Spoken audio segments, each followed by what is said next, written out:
Hello and welcome into another episode of Reality Check here on Talking Jets on a Thursday afternoon. It's Matt O'Leary. It's Jets Chaos. Jeremy, how are you, my friend? Oh, I'm here. I'm good. I'm recovering, I guess. Recovering is the best I could say. I could breathe again, at least. I could talk about it again, I guess. Yeah, so I was very happy that I got to see Jeremy this past week. So I got to see him on Saturday and Sunday. Always a great time getting to see the Chaos in person.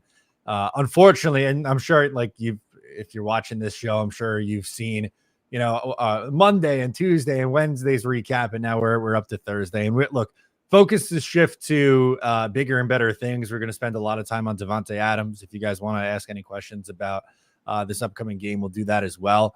But how do we not, at least just for like 10 seconds, just one more time, how awful that was on Sunday? It was just so hard to sit there and watch it look exactly like it looked for the past 3 or 4 years. For the past 10 years, it was just the same thing. It looked exactly the same. It felt the same. I understand that it might be 1 week. I get that. Mm-hmm. But I had to sit there like you in the rain, cold, shivering, and miserable. It did not stop all day. It didn't stop the rain. It was supposed to stop at 9 a.m. It never stopped. But to sit there shivering, I'm cold, and I'm watching, and it's like the same thing. It's the same exact thing. It was just a nightmare. I mean, the fact that we were in the game to that last kick was unbelievable. I mean, that we were even in it. And, man, I mean, I could sit there and talk all day. We all know, like 1st and 10 from the 33-yard line, and we couldn't run one play to make it an easier field goal. We couldn't get 5 or 6 more yards to make it a 44-yard field goal, which is a huge difference statistically. It's just amazing to me how poorly coached of a game that was. From top to bottom. Settled for a 50-yard field goal with a wet ball in the rain. And like you said, did not stop all day. Not that it was a downpour all day, but it was just a constant gross, bad offensive line day, bad Breece Hall day, bad Garrett Wilson day, on and on and on we go. You guys know we've complained about it for a long time in this one. We got a Raider fan hanging out with us. It looks like Raider Clan, the YouTube channel, says salute to all you Jet folks. So that's going to be the storyline for today, Jeremy, is this Davante Adams trade speculation. It's been a really busy week on that front. And it was so weird because it started out with Davante on K Adams on the K Adams show. And they were talking about like this Instagram post that supposedly Antonio Pierce liked, where it was like, oh yeah, Davante's already played his last game as a Raider. And Davante was like, yeah, we haven't spoken since then.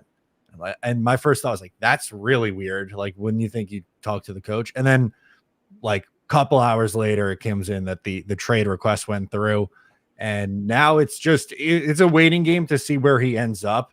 The Jets are by far the favorite to land him, and I do think this is something that they do, and we'll talk through it. Although, if you read your Twitter, Jeremy, apparently you don't want Davante Adams. What's that about? I know, in the Twitter where I write, I want Davante Adams. Somehow people interpret that as I don't want him because I simply mentioned, and I think both things could be true. I think we could get Davante Adams, but I think it doesn't mean that our offense is going to be unstoppable unless our offensive line plays better and our coaching staff does a better job preparing for games. And I don't think that's anti-Davante Adams. I think that the potential of this offense with Davante Adams is like everybody else, as exciting as anybody else. That could be 30-plus points a game. We can light people up, impossible matchups. I get it. But at the end of the day, we have to protect Aaron Rodgers. That still has to happen. We still have to not get totally outcoached, where guys are hitting Rodgers, getting through our offensive line, stunting and doing all these things and completely outcoaching us. All I'm saying is both things are allowed to be true. It doesn't have to be one or the other. Oh, Davante Adams means nothing because our coaching is bad. It could mean Davante Adams definitely gives us a chance to be a much better offense and one that could take us to the Super Bowl, but also mean that requires better coaching and better preparation for our games. Yeah, so here's the full tweet. It would be great to get Adams. People saying we would be unstoppable with him. Should rewatch the Denver game. Remember who was coaching the team. Town is great. Just names on a piece of paper without real coaching. So I understand what you're going for there. And I did not interpret that as you would not be excited about Davante Adams. I will, and not even pushback, but just I think this is what the conversation should be, at least where we start this, and we'll get into the chat. Yeah. Getting Davante Adams to me feels like idiot proofing the offense, because right now, like we saw on Sunday, and as you rightfully pointed out in the Denver game, not idiot proof, not Nathaniel Hackett proof, as they only were able to get 9 points. And I know the weather wasn't good, and there was just so many poor decisions in this game. But I think one of the benefits of adding a Davante Adams in here is it makes it significantly harder for Nathaniel Hackett or Robert Saleh to get in the way. I'm not saying it's perfect, that everything's fixed. You know, they're going to run the table, go 15-2 this year and win the Super Bowl. But I think it's helping raise the ceiling and the floor, honestly, of what this offense would be going forward. Absolutely. We're in 100% agreement. I think we would have won that Denver game. I think if Davante Adams is a Jet, we win that Denver game. There's no question in my mind. I believe it fully. But I'm addressing the word unstoppable, right? So maybe we win that game 16-10, right? We score a touchdown, an extra touchdown, maybe even 19-10. We get an extra field goal out of it. Who knows?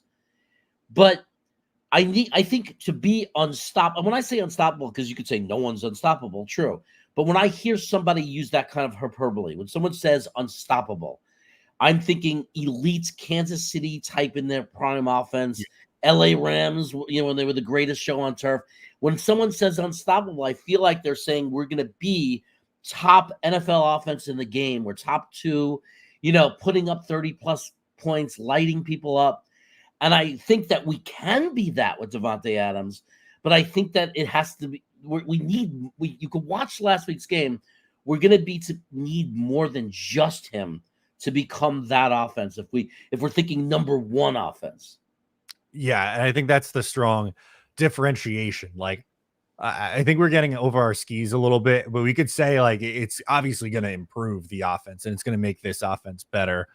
Nicholas wants to know, when do you guys think the Adams trade will happen? I guess I'll phrase it to you this way.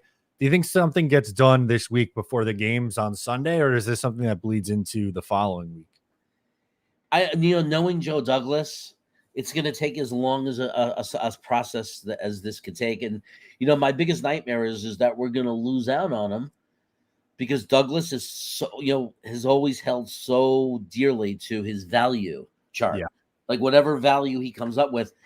Look, if some team comes along and gives them the freaking bag, just gives them, a second round pick, a third round pick next week, next year, crazy. If somebody gives them a crazy package, I know we're still going to hear it from our fan base and it's still going to be a huge headache, but at least I'll be able to, it's defensible of Joe Douglas. But if he goes to another team for simply a third round pick, or even just simply a second round pick, I think obviously there's going to be a problem. Like, it's going to be very hard to defend. No, I don't think there is any defense of it. Honestly, that would be something that he would deserve. I would say deservingly get ripped for. Raider Clan wants to know, what would be the most realistic trade offer you both think the Jets could propose that won't leave either side feeling burned? So I know that the Raiders, they want they're looking for a second round pick. And I'll say, if it gets to that, to me, a second rounder isn't enough to be like, you know what, I'm good, I'm going to step away. Because if you're making this trade and hoping that, obviously the goal is the Super Bowl, but let's say even they're one of the last 5 teams standing, that's like pick 60 in the draft. And it's not like a second rounder where you're trading pick number 34 or whatever to get this guy. So I would be okay with giving the second. My prediction, honestly, I think it's going to be a third plus something else, a conditional pick that could increase. Maybe it's both third round picks that they have, a third and a fourth, a third and a player. I hear Malachi Corley's name get brought up a ton, but I don't really think that's a realistic one. I don't know where you stand on that or what your trade value is, but I'm curious to hear your thoughts. I think we're pretty much very similar on the same page. Second round, I could see a second rounder throwing a fourth. it's hard. Joe Douglas typically doesn't do that, but this is a special player, so I could see second round and the fourth, but I think there's something on top of that. And I think that the fourth I think that we would do that only if the Raiders still cover a certain amount of the money for Davante Adams. Like, I think that's what we're going to be partly paying for. Like, I think that if we do give in and give a second round pick, I think it'll be with something. I think it'll be because of the condition that they cover enough money that we don't have to restructure anyone this year, like that we don't have to fix anything up or do anything that harms our future more. So, I could imagine a world where we give the second round pick and a fourth round pick, but also find out, Dom C always gives us like those details. Oh, but they're covering this many million. So it fits into our cap perfectly that we're not going to have to restructure anyone. So we just get Davante as a 1-year rental, and then we could talk about the future with them after that. Because I believe there's nothing guaranteed after this year. Yeah, I was just going to pull that up because I know we get this a lot, but some people are very concerned about salary cap space and cap going forward. So if the team, whoever acquires Davante Adams, it would cost if they were to do it right now, $13.5 million. Now the Jets have 16 plus. It might be closer to 17 actually, because Hassan Reddick has not showed up yet. Now his money in 25 and 26 is big. 36.25 is a big cap hit, but the money's non-guaranteed. So the team that's trading for him, like even if there's no renegotiation or restructure of this contract, the Jets could trade for him, obviously perfect world, win their Super Bowl and go, okay, like we'll just cut Davante Adams, is what it is. We don't have to worry about it. Or it could be a scenario where we're acquiring Davante Adams, we're redoing the contract this year, and next year is going to be a $16 million cap hit, and it cuts that in half essentially, and it fits with the 2-year Aaron Rodgers window. So I do think the context of what they will trade, like what draft assets or what is going back to the Raiders, will depend on what they are doing. But I think, Jeremy, honestly, I'd be surprised if the Raiders ended up holding any money, because supposedly there were stories in the offseason about the Raiders being very cash poor, which has nothing to do with the cap, like just the Raiders not having like fundage to do some of these things. So it would then be surprising after those reports if they're like, okay, yeah, we'll hold on an additional, I don't know, throw a number out there, $5 million if you bump the third up to a second or whatever. Well, it would still save them 8 though. So it's lowering the amount of money, right? I mean, to the Raider fan, that's like, I know that it's going to feel for the Raider fan like they're getting stiffed, right? Like, because we're, second round pick, I don't know how people perceive it after, Joe Douglas is drafted. We kind of value a second round pick. It's a punch to the stomach, especially those of us that do a million mock drafts. We love our picks. But I think that you have to be realistic as a Raider fan.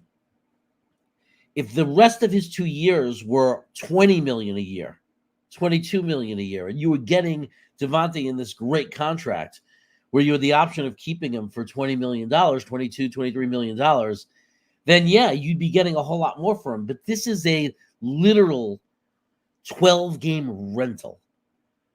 And this is and the people that are in, no one's paying him $36 million for the next 2 years. Everyone's gonna cut him or renegotiate. Let's get that straight.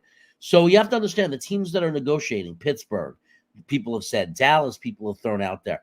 Any of these teams, they have to believe that they're doing this to win the Super Bowl this year. So that rules out every team that realistically, even with Davante Adams, is not going to get a Super Bowl. Because this is a 1-year rental. This is a guy to help put you over the top. So that right away narrows the field to teams that believe they can win the Super Bowl this year. Exactly. That's a good point to bring up, because no one's signing up for $36 million for Davante Adams for his age 33 season.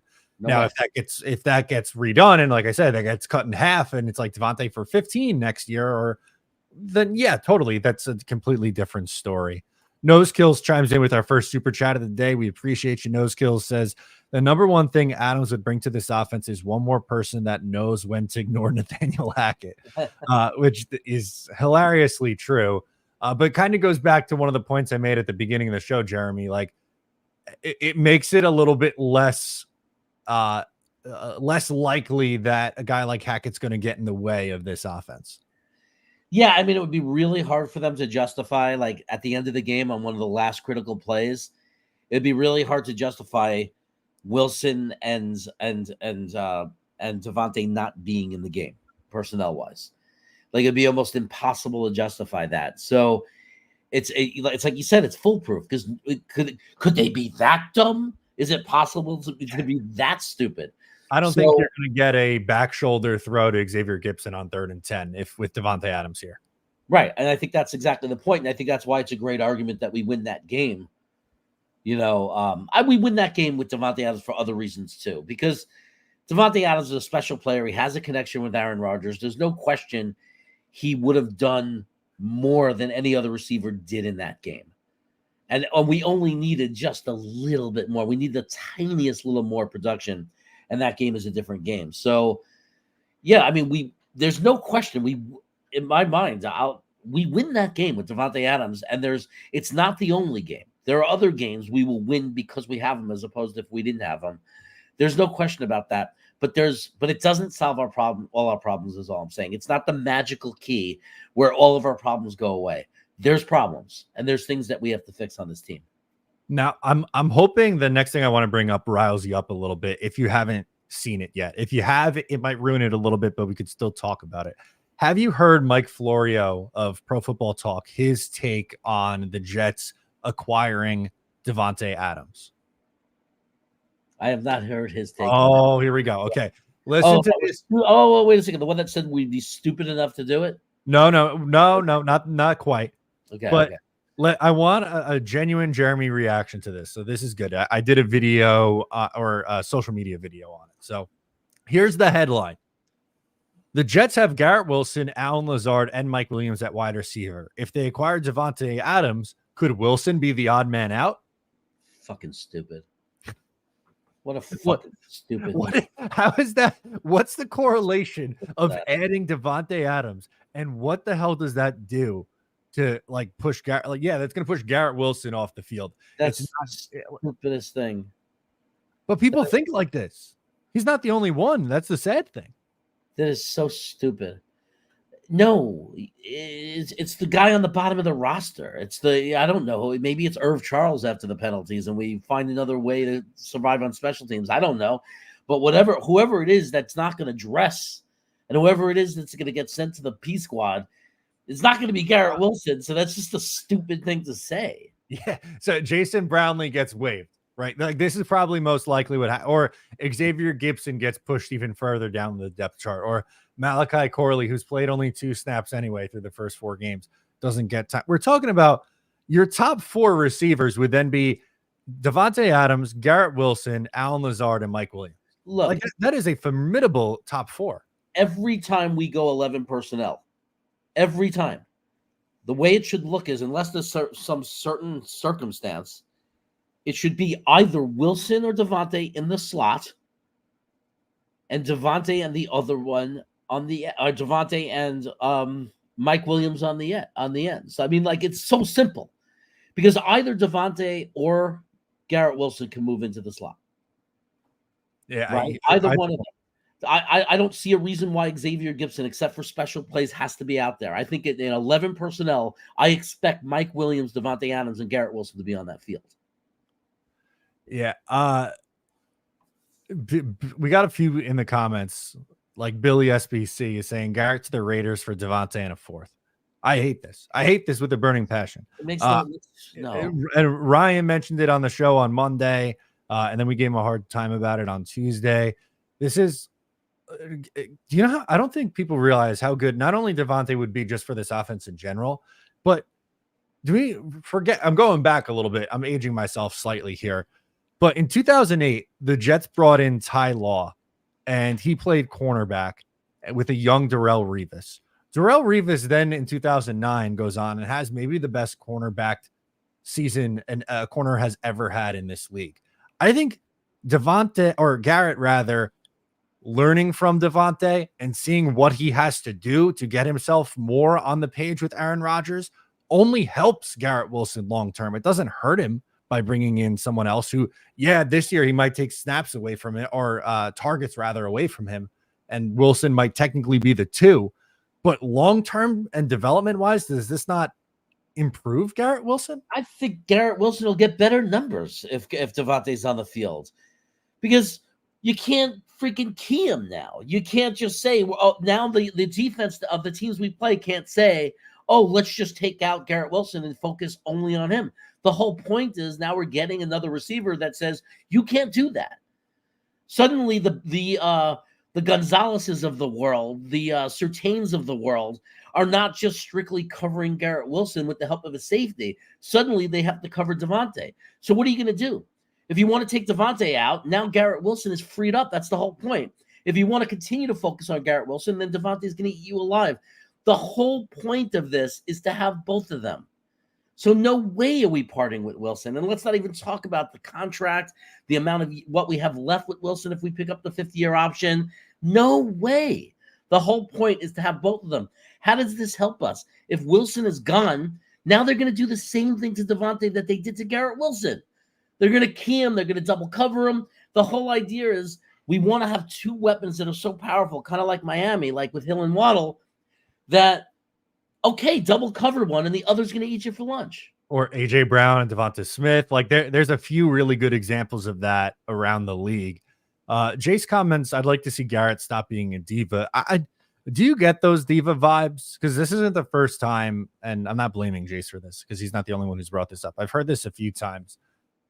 I don't get that. Like, I understand sometimes he gets a little frustrated and shows it on the field, but I don't think I don't view him as a diva wide receiver. I think there are significant better examples around the league. For instance, did you see Elijah Moore's dad on Twitter tweeting up a storm about, oh, you got to get Elijah the ball, or, Odell in 2017 or whatever. Like, we're not at that point with Garrett Wilson. Like, if we think this is bad, I think we have no idea what it could really be like. I don't think we're at that point, but I think there are some warning signs that, and there are some little reasons for concern. There's little flashes of, all right, you're right on the line.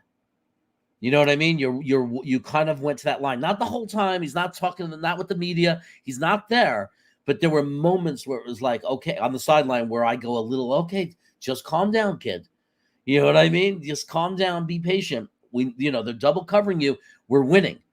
Don't do this, especially when we're winning. Like when he's yelling at people on the sideline when we're losing, like that could be leadership just as well, depending on what he's yelling, right, and what's going on. But like when we're winning, the last thing a player should be saying when we're winning is, I want the ball more. Unless it's just going over to Rodgers and say, hey, for the next drive, like to go over to him, kind of like Brees did and said, if this guy's covering me again next drive or that route, I could beat this guy on that route. That's fine. But like, I don't know. There were moments where I got a little bit nervous, but at the end of the day, he got his touchdown, and then it worked out fine. And I'm not throwing Raider Clan under the bus here because I think it's important to see like the other sides, like how they view this situation. And what he's saying is, I think Wilson Forte trade narrative has traction because it's widely accepted narrative that Rodgers runs the show entirely and will put at every stop for his old teammates. He's also like, he's spent a lot of time. My pushback on this is Aaron has spent a ton of time praising the likes of Breece Hall and Garrett Wilson. And I think originally wanted to come here because guys like that were already here. I think it would be just adding to what they have, not necessarily subtracting from what was here when he got here to get his old guys. It's about supplementing what they have currently. Do you feel the same way? Yeah, the improvement is not enough for a one-year rental because we're not paying him $36 million for the next 2 years. So there's no guarantee we're going to get him. And we already learned not to count on it or just say it's going to work out, right? Because Hassan Reddick. So we know things don't just work out. We have to assume it's a one-year rental. The jump from Davante's not Justin Jefferson. And I'm not trying to put him down. Okay, he's a great player. I want him on this team. It would be amazing. Him and Wilson would give us one of the top 5 duos in the NFL. We'd be right up there with the top teams, no question about it. But the jump from Garrett Wilson to Davante Adams, if Davante Adams is being focused on in our offense the way Garrett Wilson has, maybe he'd be better because he's more in tune with Rodgers. But better enough to just give away Wilson and then next year have neither of them? I don't think so. Right. Because then it puts you right back in the hole. I think the whole benefit of giving that second round pick away, which we could never get back. It's a valuable pick. It is definitely a valuable pick, top 60 player. I think the value that we're getting back is that we're getting to have both Davante and Garrett because we're trying to win a Super Bowl. I don't think swapping and losing Garrett Wilson makes us better enough to justify a 1-year rental where we end up with nothing next year. Nose Kills is back, says, I don't get diva vibes from Garrett Wilson. He just needs to trust and run Aaron Rodgers' route, not his own, even if his own have worked in the past. With hindsight, that's what the heated preseason sideline thing was. Probably. And people, read into that and said, oh, like trouble in paradise. But the two guys were talking and were like, no, we're just intense competitors. And I think the more they play together, the more that they will get on track and get on the same level. Like we've seen Garrett Wilson produce 2 years in a row with, we could run through the numerous quarterbacks who have started games for the Jets the previous 2 years. I think he's way too talented to not eventually get on the same page with the quarterback here. Even if it's been underwhelming the first 4 games. I'm not defending his play, but I can't look at the previous 30 games before this and go, yeah, like we're going to forget about that and only focus on the first 4 here. You know what? It's the first 4 games. You're right. You can't throw out 2 years of data, 2 years of playing. And you can't throw out even what he does when he gets the ball now still and the catch he made in the end zone to make that touchdown. You don't just toss all that away. It's 4 games he's played. And I'm not trying to make excuses, but it is true that, and it's almost humorously ridiculous that it ended up, he probably had the 4 toughest matchups of the season in a row right off the bat. When you look at the cornerbacks and he had Ward, he had Gonzalez, he had Patrick Surtain, he had, it's crazy the matchups he had right from the start, for to start this year out. Now, great players still perform, but I think that he's frustrated. I think he's trying to do too much. I think that he's going to settle down. I actually think that Minnesota is a perfect opportunity for a breakout game for Garrett Wilson.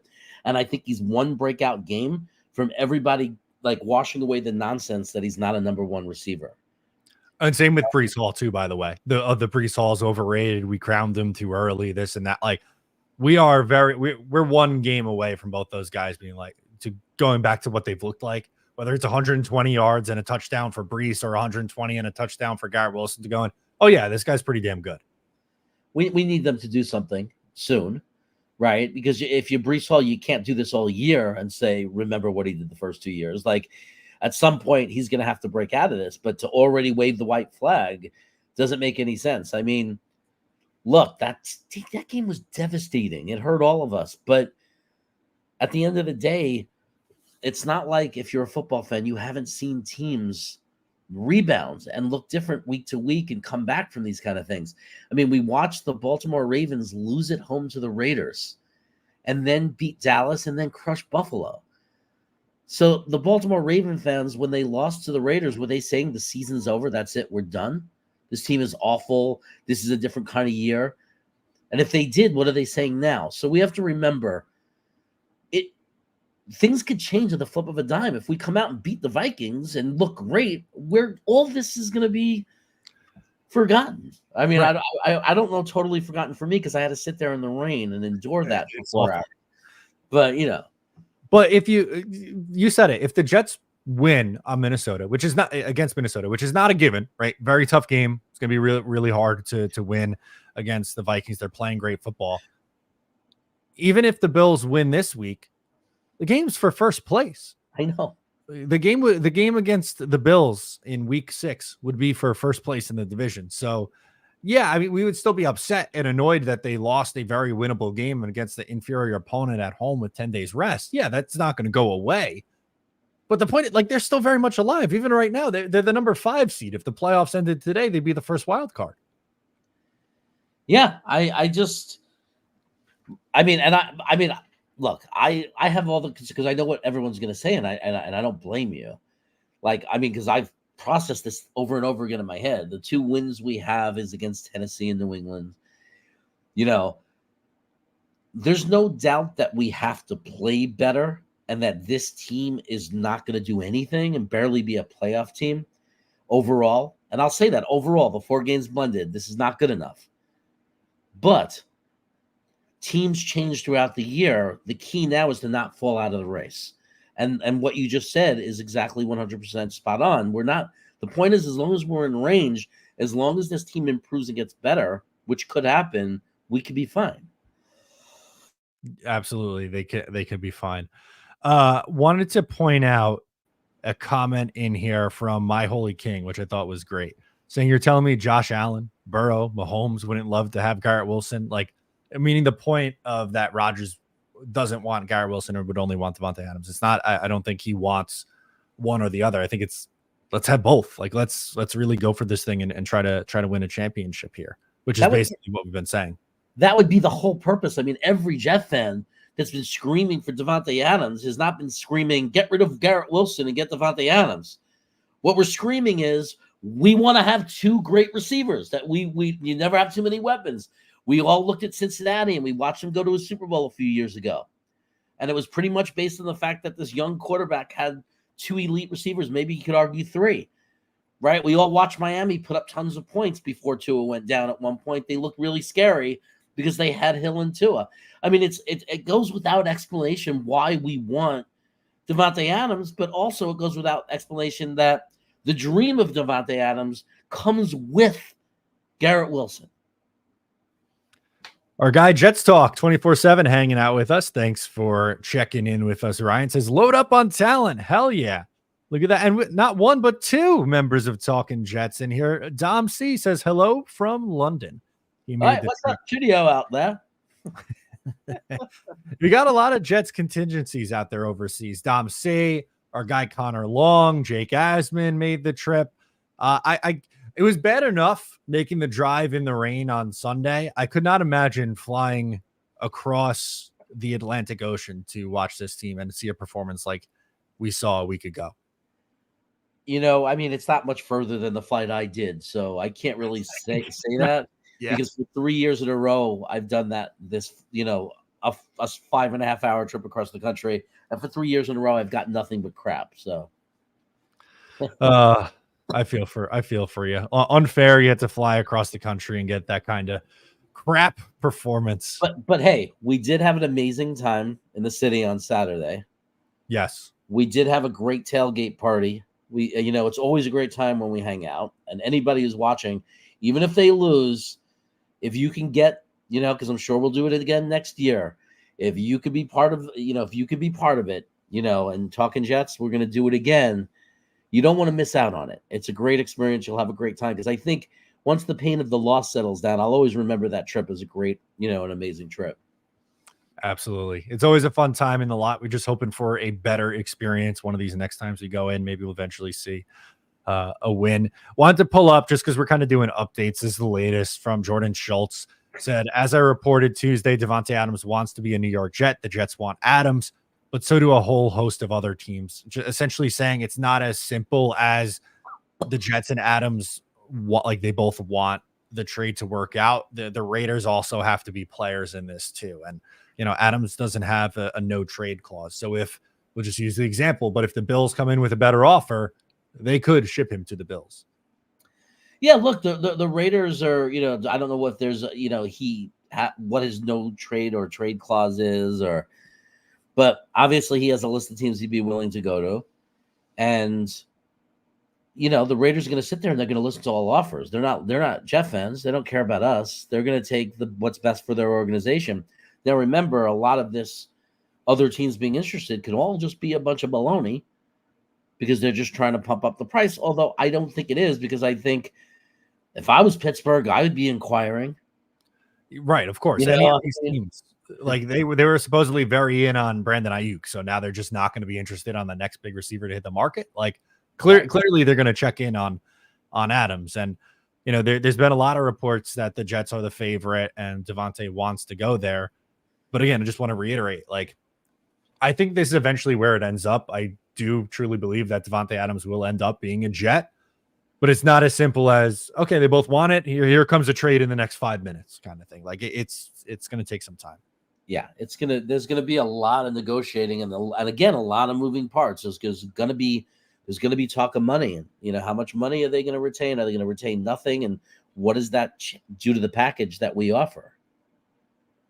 We got a couple updates on the weather for this upcoming game. One from Ron, and then Phil Adams, our resident over in the UK, says, by the way, weather calls for rain in London for our game. Phil says London Sunday, 30% chance of light rain, 66 degrees. Same conditions. I was gonna say, unfortunately, that wasn't even. It was supposed to be just cloudy and 60s at MetLife on Sunday, and that was not the case, as Jeremy and I know all too well, as we kept looking at our phones going, oh, it's going to stop at 8 o'clock, 10 o'clock, 12. Oh, by kickoff, it'll be done raining. And the entire time it rained. The entire time. It never stopped raining. Did you see, or on the show on Tuesday, I was talking about pulling out of the lot and driving away, and it was still raining, of course, naturally, but I got separated from everyone in the walkout. I lost you, and I lost Green Bean and his kids, and I was driving out, and I just see the Green Bean and Teen Bean in the rain, just waving from their car to my. It was like a sad scene in a movie with like the rain falling. I remember because I was in the back, and Green Bean said, "There's O'Leary. He's gonna let us in," because because Green Bean was ready to cut you off. Like he looked up, he goes, "Watch this!" Like it was in a pull maneuver, and he said, "Oh shit, it's O'Leary, no problem." And he just raised his hand, and you waved us through. yeah, of course. That was great. We got out of there fast. That actually was a really well located. We didn't know about that exit, so Green Bay was actually surprised. We didn't know it would be so easy to get out of the stadium. No, yeah. All things considered, we did get out of there pretty quickly. It could be a nightmare getting out of that stadium, which is one of the reasons why it's not my favorite to go to these games. But again, like the experience, getting to hang with everybody, the stadium atmosphere, it's a fun time. It's some of the extra stuff that goes into it. One, the team never winning when we're there, and two, trying to get out of there is not ideal here. Our guy Mike Rubino says apparently Tottenham Hotspur Stadium has a roof ? Now, I don't know if that's the case. I thought it was open, unless it's a retractable. Yeah, I don't know. No. I mean, I have no idea. No, it doesn't. Here, I'll pull up a picture for us to do on here. Phil Adams question. It would be, but this isn't looking right. But anyway, I'll just pull it up and do it this way. See, it's kind of open like that. Phil is answering. He's saying yes over the fence. Oh, over the fans. Yeah, it's like remember the old Dallas Stadium? Yeah, Dom C says the same thing. Field is not covered, but the seats are for the fans. All right, so they won't be wet, but the players and the ball is going to be wet. Yeah. It's look. It's not going to be an easy game, but the point is, the reality is it's not going to be an easy game, fine, but it's not an impossible thing. It's a football game. No, it's not. So we could, I mean, it's not an impossible thing. The Minnesota Vikings, I'm not crowning them, like as if we were going into San Francisco again or playing Kansas City in Kansas City. I'm not putting that stature on the Minnesota Vikings yet. I'm going to say that it's been a weird season so far. There's been a lot of surprises, a lot of teams winning that week are shocking, and a lot of teams, losing. And then the next week it looks like a totally different team. So I'm just going to say we have to win this game. This is just a separate game.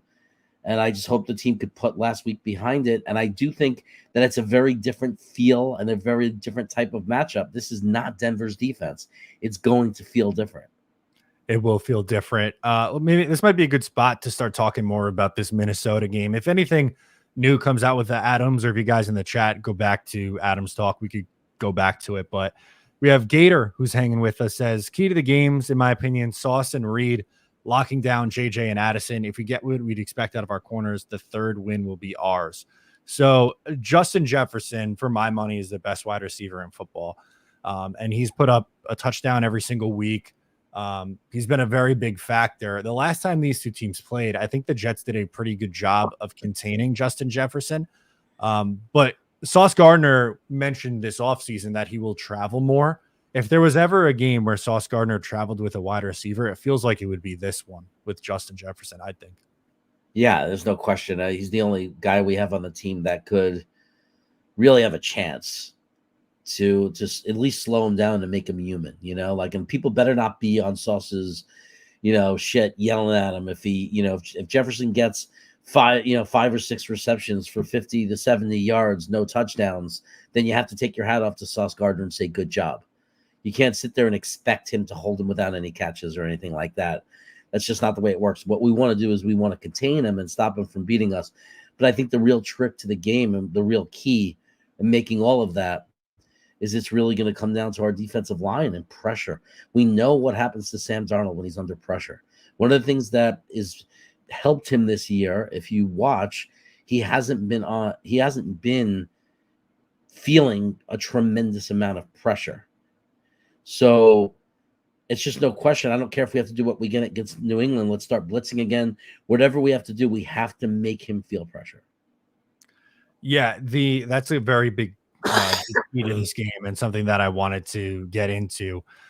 Just for context, the last time these two teams played in 2022, Justin Jefferson had 7 catches for 45 yards and a touchdown, which for Justin Jefferson standards, that's holding him in check. I'd say if you keep him under 70 yards, I think you'd sign up for that. The touchdowns, I'd imagine there's a very high chance of him getting in the end zone. But you brought up Sam Darnold, and obviously he's having a really nice season for the Minnesota Vikings, has 11 touchdown passes on the year. Turnovers are still part of his game, though, this year, which is something I wanted to bring up with how the Jets could steal this game from Minnesota. He has 3 picks. He's fumbled 4 times. So that's 7 times in 4 games here. And I think that's the key. The Jets have to get pressure on Darnold to force him into making one of those bad throws. We've watched way too many games of Sam Darnold to know he's going to have a lot of, oh my God, wow, I can't believe he made that play throw. And then 1 or 2, oh my God, what the hell did he see? Why did he throw that ball? Yeah, if he feels comfortable and he's in a safe pocket, with receivers like that, they break open. He's a very capable quarterback. He's very accurate. He has a strong arm, and he's gonna eat you alive. He's just a different quarterback when he's under pressure. If you keep him uncomfortable, keep those feet moving, those happy feet, and what happens is he makes mistakes. He just makes mistakes. His instincts are horrible. Like, his instincts are never to get out of the hash mark and throw the ball out of bounds. Like, that's been his problem. He just tries to force it, and that's what we have to take advantage of. We have to pressure him and force him into making bad decisions. Yeah, so I could pull up the numbers that PFF has him for 2024 on Sam Darnold. Is this blocking it? No, it's not. Perfect. So when he is pressured, the numbers are much, much different. He is, where's the numbers? 7 touchdowns to 2 interceptions, a 76% completion percentage when kept clean, but under pressure, 51.6 completion percentage, 4 touchdowns to 1 interception. And does it have fumbles on here? I don't believe that it does. But his passer rating also goes from 127 to 95.7. So that's a pretty steep drop off there. It's a lot more human. Right. So that's the key. And the Jets got away this past week from sending the blitz. It was working so well against New England, but then for whatever reason they didn't blitz 𝐒𝐿, and not that, he had a good day. He clearly didn't. But I was just so surprised to see that they were not getting pressure with their front 4 and just never adjusted. Yeah. And don't forget, Minnesota last week, Jordan Love gifted them 3 interceptions? True. He gifted them a lot. And, Aaron Rodgers, knock on wood, hasn't been doing that this year. He hasn't made, last week, as bad as things were, he didn't even throw a turnover type ball. Like, that was, one of the things one of the things that PFF came back with, that he didn't have any turnover potential plays. So, or highly probable turnover plays. So, if anybody you're thinking, oh, well, Green Bay, they beat Green Bay, but Green Bay gifted them like a 21-point lead. They really, made a lot of mistakes. There were interceptions. They got off to a horrible start. And then if you watch the last 2.5 quarters of that game, it was all Green Bay coming back and almost catching up and beating the Vikings. Yeah, they did. It was what, a 31-29 final after they got out to an early lead. So they were able to get back into it, and they were able to make it a game here, which I thought was surprising. We were looking the games on the scoreboard. It has the out of town scores, and I was surprised to see how close that ended up being. But something we do know about this Vikings defense and Brian Flores, he loves to send the blitz. They are second in the league in blitz percentage, only behind the Denver Broncos, ironically. So for the Jets offensive side, I think their game plan has to be the short game. Just get the ball out quick, kind of like what Rodgers was doing against New England. Yeah, I mean, Rodgers had great numbers before the game, under pressure numbers. I don't know what it looks like now, but he had really good under pressure numbers. He's been in the league for a million years. He knows how to beat the blitz. He knows how to throw at the blitz, throw in, where is it coming from, and throw. That's where you throw. So, I think the issue was that we looked like we were a deer in headlights when Denver blitzed us, as if we had no idea they were going to do it. Obviously, and that's what I mean when I said, even if we get Davante Adams, you still need a coaching staff that's going to freaking look at tape and say, Minnesota's going to blitz us. We need to have a scheme, a blocking scheme, to be effective and to control or contain that blitz so Aaron Rodgers can meet our receivers. Part of that is a get rid of, plays where we get rid of the ball quick. But part of it, too, is just picking up the blitz. Yeah, it is. And something that I like from these numbers for PFF, a couple things they track. I'm looking at the when blitzed line on the bottom here. 63 completion percentage, 2 touchdowns, no interceptions. And if you look over at his time to throw, he's getting the ball out in 2.4 seconds. So it's not like he's holding on to it for nearly 3 seconds. Like when Zach Wilson was quarterback, it was always like that number was always closer to 3, which is too long. That's when the sacks start to come into play. But even when kept clean, he's getting it out in 2.15 seconds. So that's what the Jets are going to need from him. They can't be this game, like we saw against Minnesota where he sacked 5 times and hit 14. If that happens again, then the Jets are probably getting blown out this week. I don't think they would be able to keep it close against Minnesota if Rodgers is getting hit 14 times. But yeah, if the offensive line has a better game, then this is different. As much as we believe that, Sam Darnold, we can contain Sam. Look, Sam Darnold, we all know, is a lot better than _𝐒𝐿𝐴𝐿. Yep. So yeah, we can't get away with that. Like we literally need to have a complete rebound offensively. Like we're gonna need to score a minimum of 3 touchdowns if we realistically want to win this game. Now, do you think? Like, what do you think has to happen for the offensive line this week? Like, they were playing really well in pass protection the first 3 weeks of the year, and then everything went wrong in week 4. Was it the addition of Olu coming in at right tackle? Like, what do you think caused it, and what has to happen going forward now? Well, I think it was blocking scheme. I think we got out coached. I think you could see it. They were stunting and coming right through us. It was like we were completely unprepared, that we had no idea what to do. It wasn't so much only a physical thing where we were physically getting beat. It was literally guys coming untouched. Like there were plays where guys were going right through. So obviously they have to clean that up, but also the offensive line didn't play well at all. It was like Joe Tippmann's worst game maybe of his career. Olu had a horrible game, which is obviously a little, concerning. I'm not going to be one of these lunatics that say he's a bust. It was his first game out of position. He looked okay his first week with the 17 snaps, but he struggled. Simpson had a bad game, had his worst game of the season. This is all according to PFF. So they all struggled, and I think they just need to rebound. I think they need to wake up, and I think they just came unprepared, and they need to come in fired up and prepared and ready to be physical and get that edge, that attitude back. Get the team that played the 2 weeks before that. The team against New England, that offensive line looked beautiful. They were great that week. They've kept Rodgers clean the first 3 weeks. They kept them real clean overall. The overall numbers still look good because of the first 3 games. So I think that we have to get back on the wagon. Just get back to where we were. And it's just like, hopefully it was just an anomaly. It was an outlier. It was one thing that happened. It was a bad game, and we need to put it in the rearview mirror. Yeah, definitely one that they need to put in the rearview mirror. I'm not bouncing on 𝐒𝐿𝐿 after this game. I'm not saying he played well, but it's also not like Morgan Moses was playing all that great through the first 3 games. And 𝐒𝐿𝐿 looked good in the preseason and in the 14 snaps we saw against New England.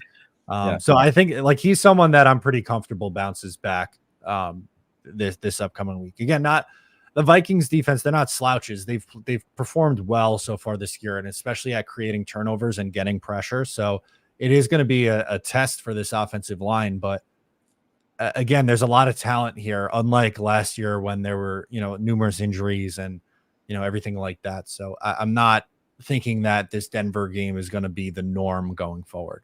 Yeah, and I'm less concerned about 𝐒𝐿𝐿 because it was such a bad game all around for the offensive line, our worst of the season, which is why, because I think that people forget it's not just offensive line is not individual performance. It just simply isn't. It's a unit, and this unit didn't function well. So everyone's score is going to look worse, and everyone's PFF grades were going to go down and be poor grades because the unit failed. So when the unit was playing better against New England, 𝐒𝐿𝐿 was fine. So it's not like people were just chucking them out of the way. It wasn't like an Evan Neal kind of situation with the Giants. That's not what was happening. So yeah, this is not panic mode. We want to come out and see the offensive line play a lot better. If they don't, and this goes on for a few weeks, then we got real questions, real issues. If they come out and play well, we just have to hope they learn from it and they come prepared and never have a game like that again. Joseph says sometimes teams just have bad games, and this is true. Like we've seen teams, not play well. The Ravens lost to the Raiders. The Bills got blown out by the Raiders, by the Ravens. Excuse me. Like some of these teams have lost games that they're not supposed to. I think the reason why Jet fans were so upset with the performance is because there were, legitimate coaching concerns going into this year. And then the first test that they have where it's a long extended break and you're at home and like a very winnable game, like how do they respond? And they lay an absolute egg and have 13 penalties in it. I think that's really why fans are frustrated. I don't think it's just like, oh, the one bad game thing here. Yeah, I don't think we can ignore the fact that like since Saleh has taken over, we're the most penalized team in the NFL. And that's with a complete turnover in roster. That's like a 95% turnover in roster. It's like what a few players are still left, like Quinn Williams, and there's not many guys still left. So even though he transformed the entire roster, we're right where he started penalty wise. We've made no growth. Like he hasn't grown in that area at all. And and when you're the most highly penalized team out of 32 teams, that's gotta be on the coach. You can't tell me it's just coincidence that we happen to have penalties called against us. Like there's a problem with this team and penalties. Yeah, and the thing too, like where he was calling it an outlier this past week, I was like, well, you had 7 penalties against Tennessee. You're 6th in the NFL this year in penalties after being the number 1 penalized team last year. So like, yeah, there is something to it. I do feel like he's too nonchalant about these penalty issues. Yeah, I mean, look, you reduce those penalties in half and it's 6, which is still not great, but it's okay. It's more normal. Take away 6 penalties, any of the 6, and I think there's a good chance we win that game. So. Yeah, I think you're definitely right. Jason Edwards, he was hanging with us. What's going on? Jason says Sunday's game is in the past. I believe more in Aaron having his get right game than same old Jets. So is this the bounce back spot? I found while you answer, I'm going to find a stat that I saw on Aaron Rodgers in this scenario, but I'll let you respond first while I find it. I'm not disrespecting the Vikings. They're off to a great start, but I don't think they're a Super Bowl team. I think that schedule and happenstance. Some teams get off to a great start. We've seen teams go, 4-0 and then end up just being regular teams that win 9 or 10 games, squeak into the playoffs maybe. So this is not an impossible game for us. We don't know for sure who the Vikings are. And you know what? They're 4-0. They're due for a loss because, again, they're not a team like Kansas City. They're just not. So Is Sunday a game of the past? I hope so. And I think that this is a great opportunity for Aaron Rodgers, Breece Hall, Garrett Wilson to have a bounce back game. I do, because I think that Minnesota has a very good defensive coach, but I don't know if he got all the guys together yet that he needs. Like, I don't know if the rosters, give him a couple more years, he might build devastation in that defense because he's a great coordinator. But I still think that there's some talent we could expose there if we're prepared. If we can handle the blitz, get rid of the ball fast. I think that we have good matchups, and I think that we can win this game and score a lot of points and really be successful. It's a very different matchup than against Denver. Yeah, here's the numbers that I saw from Michael Nania. The last 4 times Aaron Rodgers' team has scored less than 10 points, this is how he responded. In 2022, a 31-28 win over Dallas, where he had 3 touchdowns, no interceptions, a 146.7 rating. Week 2, 2022, a 27-10 win over Chicago, 2 touchdowns and a 131.1 rating. 2021 in week 2, 35-17 win over Detroit, 4 touchdowns, a 145.6 rating. And then in 2019, in week 13 over the Giants, 31-13, 4 touchdowns, no picks, 125.4 rating. So that is 8, 10, 13 touchdowns, no picks over those 4 games. That is, it's nice to have numbers in our favor. Yeah, that eases our tension slightly. It doesn't change everything, but obviously the Rodgers effect matters. We saw it against New England. Was New England not the perfect example of the Rodgers effect? Yeah, I mean, it shows that he's a guy that, a lot of football is mental, and it shows that he's been a guy that responds, that he has a chip on his shoulder. He has a lot of pride in what he does. And when, he said after the game, he said, I had a horrible game. And for him to say that, because he tells the truth of how he feels, he's not going to protect the players and pretend that, oh, it wasn't me, it was them. Or he wasn't going to protect the players and say, I had a horrible game if it wasn't true. He's going to say, he would talk about what they need to improve as an offense. I think he's going to come back just like he did in those other games. I think he's coming back on a mission to prove that I'm for real. And, he knows the Vikings fairly well. He's had a long history against the Vikings. That is for damn sure. And he's had a lot of success over that franchise. So I'm hoping for that this week. It's not going to be easy, but again, I do think the Jets will have a shot here. We've reached the 4 o'clock mark. Any closing thoughts on this episode, Jeremy? I understand why everybody's upset. I'm upset too. I'm having my doubts about Robert Saleh too. I mean, there's no way you could not have doubts with what we saw unfold. But then there's another part of me that tries to keep the perspective, look at the other teams, look at other things, look at the history of football, and that one game is one game. And what happens in September happened in September, right? September, we've seen teams look like completely different football teams in December. So we just have to, we can't let the wheels fall off. We can't have a horrible record and put ourselves in a bad position. But even if we're struggling and we're fighting and staying in there, remember there's always a chance that we're going to start flipping the script and looking really good. And that might start this week. A big win this week could really turn the team and, and put us in a whole different direction. Love it. Let's root for a upset win on the road. I'll be looking forward to it. Guys, thank you so much for tuning in. I am Matt. He is Jeremy, and we will catch you next.